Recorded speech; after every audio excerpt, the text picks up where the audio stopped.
It is the 100th anniversary of the Great Gatsby, right? By St. Paul's own F. Scott Fitzgerald. A book about the perils of obsessing over the past, something we would never do here at a museum. It is also the night before Halloween, and I know you have a choice in where you go dressed as gangsters and flappers, so thank you for spending absolutely nothing to be here with us tonight. How many of you have read The Great Gatsby? Okay, in the last 35 years. Well, all right, I'll take you at your word. Well, let's see how much you remember. Let's get started with our first quiz of the night, putting on the Ritz. We have 3 questions about the Great Gatsby and about F. Scott and St. Paul, all right? You are a team, so please consult each other.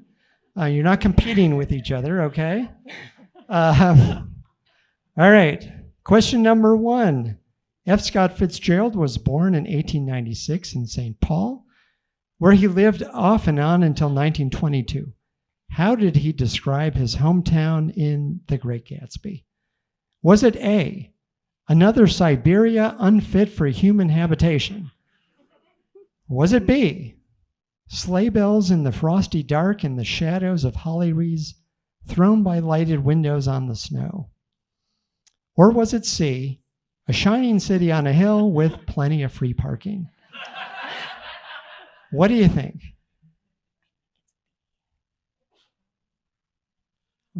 Any consensus? What do you guys think?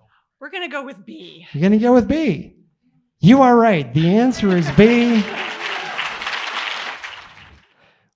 Well, my guest today has...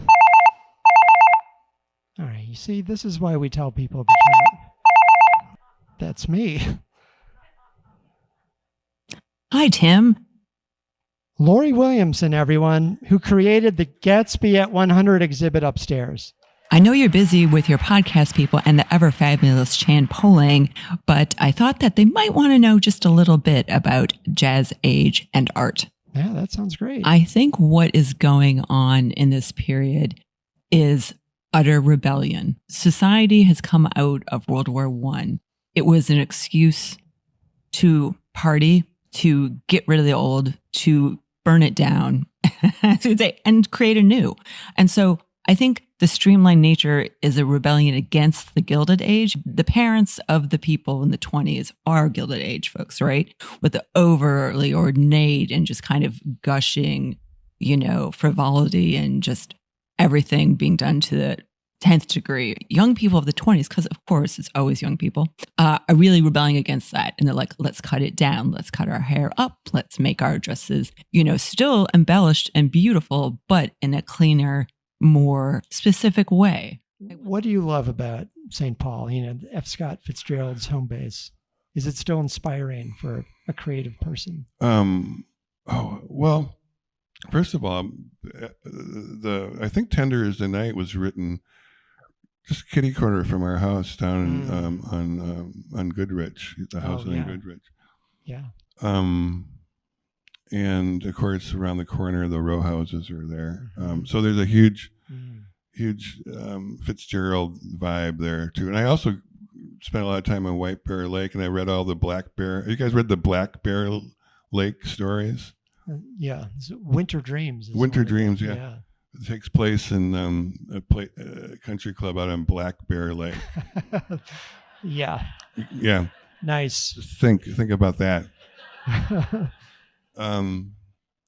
Yeah, so it's imbued in that, but it's also, there's something about that spirit of, I don't know, it seems like St. Paul is the place that you go when you grow up.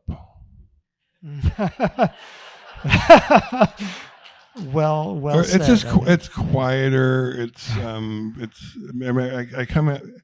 get off the plane when I'm traveling. I get off the plane, come in, cross over go through Minneapolis. It's, Minneapolis is, talk about flappers. It's full of Minneapolis That's is full right. of flappers. It's you one know? big speakeasy. The storytelling portion of the evening. Let's go back to January 4th, 1915, in St. Paul, where F. Scott Fitzgerald is home on winter break from Princeton, a college he will later call the pleasantest country club in America. 19 years old and one of the worst students in the college. He will never do better than a B+ in his English classes, but he will write the lyrics to more songs for the school's drama club than anyone before or since. And now Fitzgerald is struggling to finish this book until the editor shows him a cover painting. For Christ's sake, Fitzgerald writes him, don't give anyone that jacket you're saving for me.